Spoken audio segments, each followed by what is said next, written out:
Salut tout le monde et bienvenue dans cette nouvelle vidéo du chantier des Max. Aujourd'hui, petite parenthèse extérieure dans notre chantier puisqu'on va s'occuper de remettre en service notre vieux puits en pierre. Je sais pas si vous vous souvenez, il y a quelques mois, il y a même peut-être plus d'un an, on avait installé une pompe dans notre puits. Maintenant, il faut connecter la pompe à l'électricité de la maison pour pouvoir s'en servir et surtout ramener l'eau directement dans notre jardin. En cette période de sécheresse prolongée, il faut absolument qu'on trouve des moyens pour arroser nos arbres et arbustes fraîchement plantés. Et on va également s'occuper de redéfinir complètement les espaces du jardin. Parce que si vous avez vu notre dernière vidéo, on vous a fait un point complet sur la future transformation du jardin avec les différents espaces qu'on souhaite créer. Et on va profiter de cette saison où tout pousse très vite pour se rendre compte vraiment des espaces que ça va prendre dans le jardin. Et comme ça, à l'automne, on pourra planter un maximum de choses. Pour nous aider dans cette tâche, on va installer un nouvel assistant hyper pratique. On va vous montrer tout ça et on est en collaboration avec Ooki pour cette vidéo. On vous montre ça tout de suite.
Et voici donc notre nouveau joujou, le Neomo X de chez Ooki. Alors vous allez nous dire encore un robot tondeuse, mais très franchement, quand on a 22 000 m² de terrain, ce qu'est le cas chez nous, et bah c'est vraiment pas trop d'avoir 3 robots tondeuses qui s'occupent chacun de leur zone prédéfinie. Et là, dans ce cas-là, on a décidé d'installer le Neomo X directement dans notre jardin, autour de la maison et dans l'arrière-jardin, pour qu'il puisse gérer tout seul une surface qui fait un petit peu plus de 2000 m².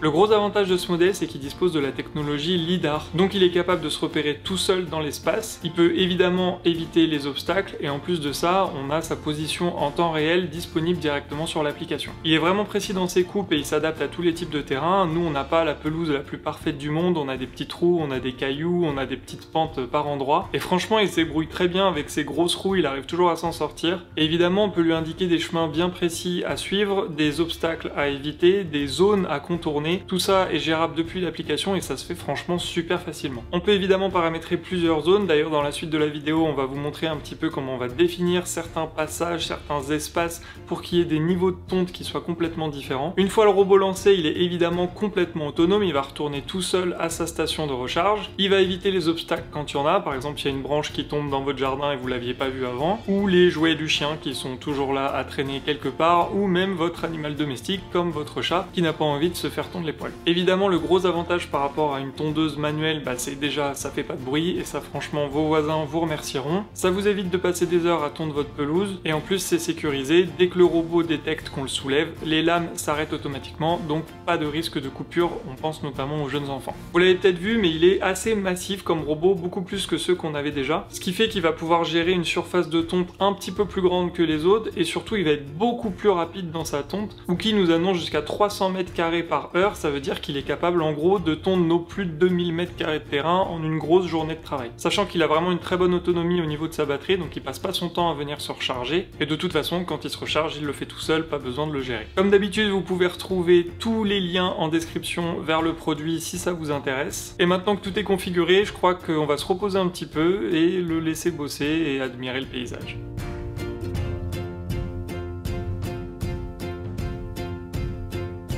On est de retour 15 jours plus tard dans notre jardin, ça fait donc 15 jours qu'on teste notre robot tondeuse Wookie, on en est super content, on fait franchement du super boulot. Maintenant on va passer à la deuxième étape, c'est-à-dire dessiner au sol les différents espaces de notre futur jardin, parce que vous l'avez vu, on vous avait montré ça, on a fait des plans 3D de ce à quoi ça doit ressembler dans un futur plus ou moins proche. Mais nous on a besoin de se faire une idée vraiment des espaces au sol, et surtout on va dire à la tondeuse de faire deux niveaux de tonte différents, c'est-à-dire un niveau assez haut sur les endroits qui seront recouverts de plantes plus tard, et un niveau plutôt court sur les chemins, les lieux de passage, etc.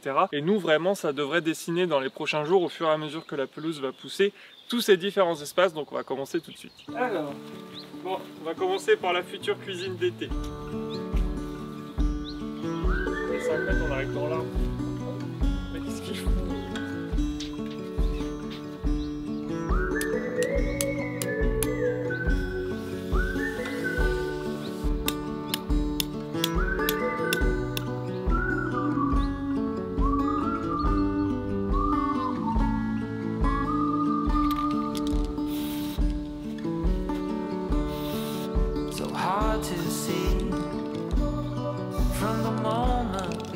Voilà déjà l'emplacement donc de notre future cuisine d'été, ça paraît immense mais à chaque fois qu'on trace les choses au sol ça fait cet effet là et puis une fois que c'est construit c'est un petit peu différent, ça nous rappelle d'ailleurs quand on a fait les fondations de la maison. Donc en gros au niveau du regard là-bas où on a mis en attente l'eau et les gaines électriques, eh bien on aura sur la partie gauche une petite cuisine d'été, vraiment avec quelques meubles de rangement, un petit frigo voilà, pour les boissons etc. l'été. Et sur la droite plutôt une partie salon de jardin où on pourra aussi être à l'abri parce qu'on est quand même en Normandie, on n'est pas à l'abri d'une petite averse. Donc ça c'est bon pour cette partie et maintenant on va gérer la partie entrée de notre maison où on va avoir des balcons terrasses au niveau des deux pignons, donc à la place des panneaux là-bas et à la place du bazar ici, et tout un espace terrasse avec un petit brasero à cet endroit là. Nous, il va falloir aussi qu'on trace ça.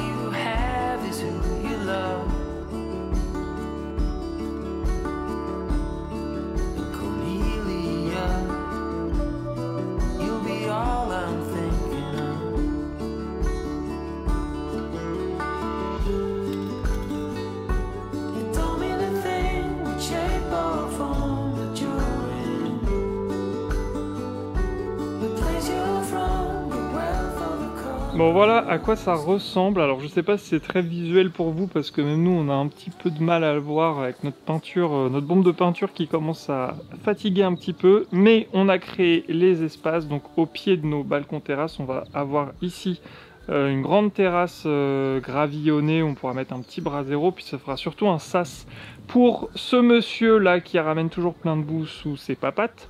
On va ensuite donc avoir dans l'alignement du couloir un grand bassin, alors qui va pas être très profond, mais c'est juste pour ramener un petit peu de fraîcheur et surtout pouvoir planter plein de petites plantes aquatiques sur les côtés, enfin pas que aquatiques d'ailleurs, mais surtout ramener pas mal de biodiversité ici.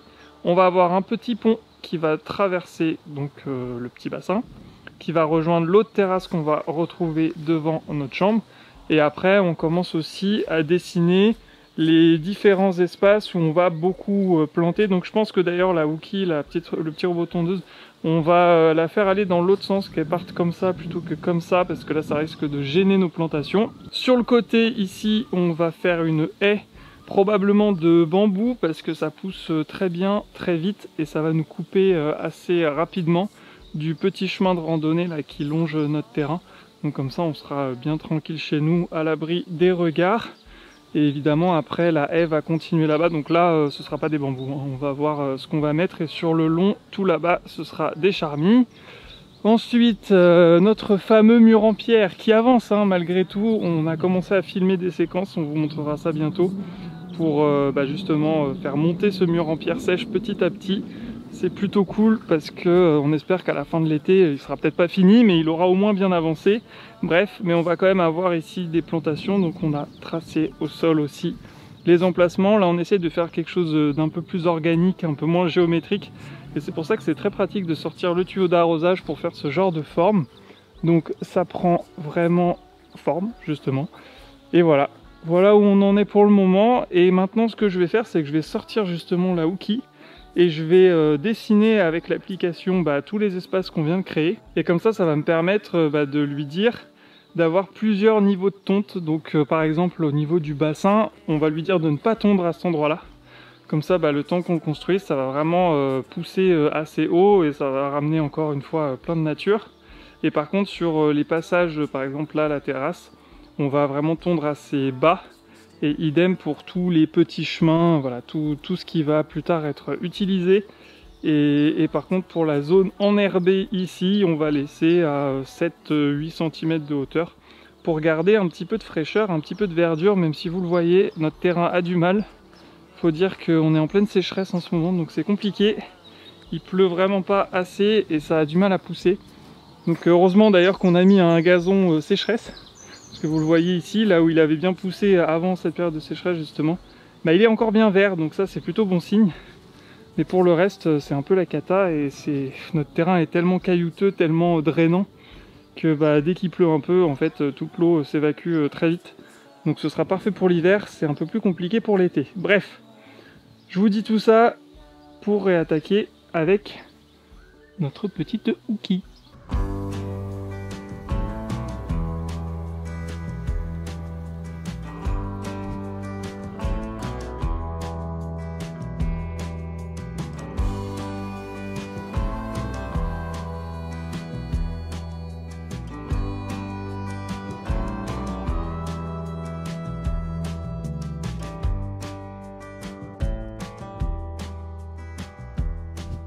Et voilà, maintenant les différentes zones sont délimitées, donc je vais pouvoir aller dans les paramètres du robot, lui demander d'appliquer une certaine hauteur pour la partie terrasse et cuisine. Donc on peut tout à fait gérer la hauteur qu'on souhaite, donc de 30 mm au plus bas à 85 mm au plus haut. Et franchement 85 mm c'est assez haut pour un robot tondeuse.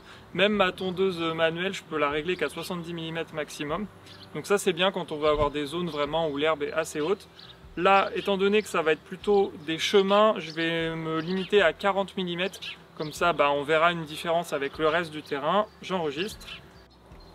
Et voilà, la tondeuse est en train de partir toute seule. Et voilà, c'est parti. Elle se débrouille.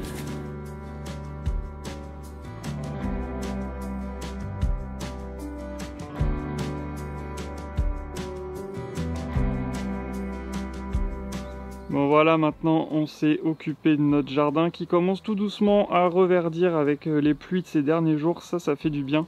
Donc je pense qu'on va vite voir les chemins se dessiner grâce à notre petit robot tondeuse qui s'occupe aussi donc de l'arrière-jardin tout là-bas. Mais maintenant on va passer à l'autre étape de cette vidéo dont on vous parlait au tout début. C'est d'aller connecter notre puits qui se trouve quelque part là dans les hautes herbes. Donc il va déjà falloir qu'on fasse passer le câble électrique qui va donc ramener l'électricité jusque dans la pompe.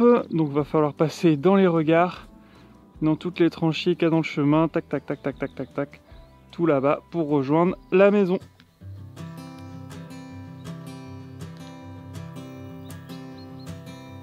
Oh my love,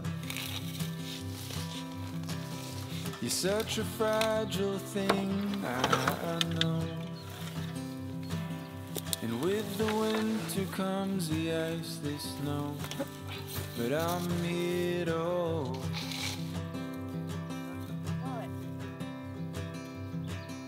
And oh my love, don't worry about the cold just yet. The trees haven't started to shed.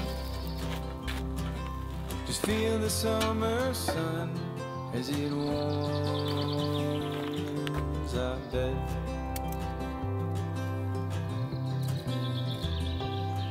I'm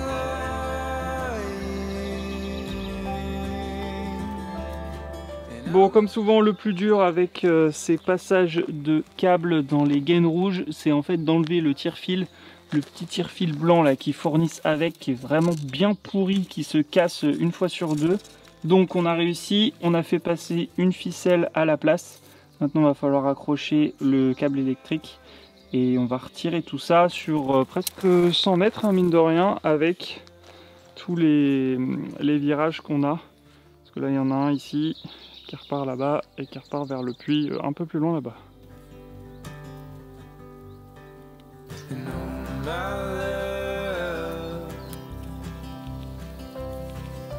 C'est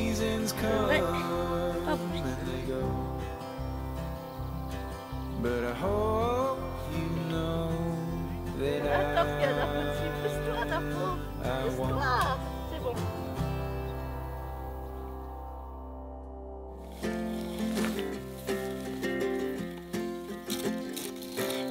Time on our side, when I stayed home, I need you on my fire. I want you to know that every time you're away, I long for you so much I can find my way. We got everything here, at least to stay alive. Alors voilà le fameux puits en pierre, on a bien de l'eau au fond, ça c'est plutôt bon signe.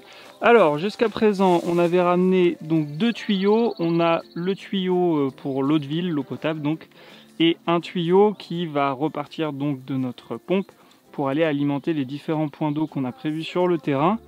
On a donc aussi notre gaine avec notre câble électrique qu'on vient juste de passer pour l'alimentation électrique de la pompe. Voilà, donc tout ça évidemment restera pas comme ça.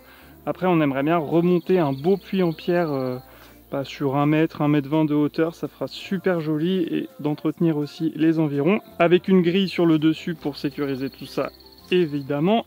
Donc là maintenant la tâche du moment, ça va être d'installer le regard qu'on a ramené ici pour faire passer justement les réseaux dedans, récupérer le tuyau qui est en attente depuis plus d'1 an là-dedans, récupérer l'alimentation électrique aussi, et tout rejoindre à ce niveau-là.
Bon voilà, notre installation est terminée. C'était compliqué de tirer ces câbles jusqu'ici, de tirer les regards jusqu'ici, bref. Il fait chaud, on est cuit, mais ça y est, on a de l'eau dans le jardin. Donc pour l'instant, on va laisser comme ça ici, parce qu'après on va faire donc une belle installation.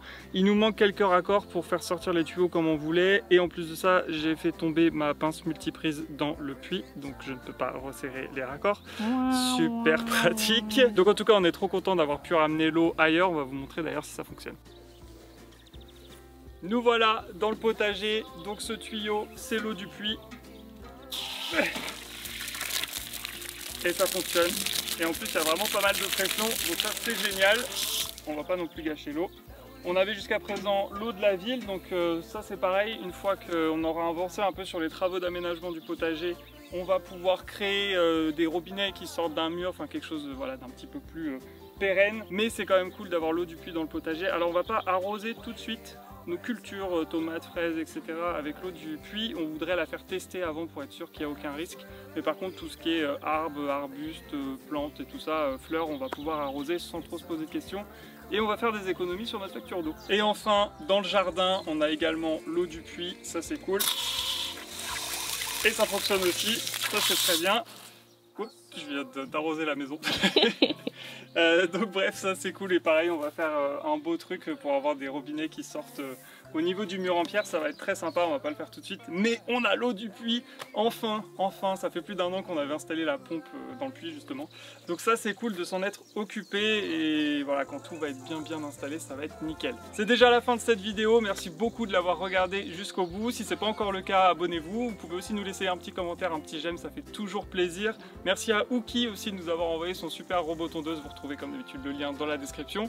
Et nous on se retrouve la semaine prochaine, normalement, je vous dis bien parce qu'on a déjà avancé, avec le tableau électrique. Donc ça va être une grosse avancée pour la maison aussi. On vous montrera tout ça en détail dans la prochaine vidéo. Salut!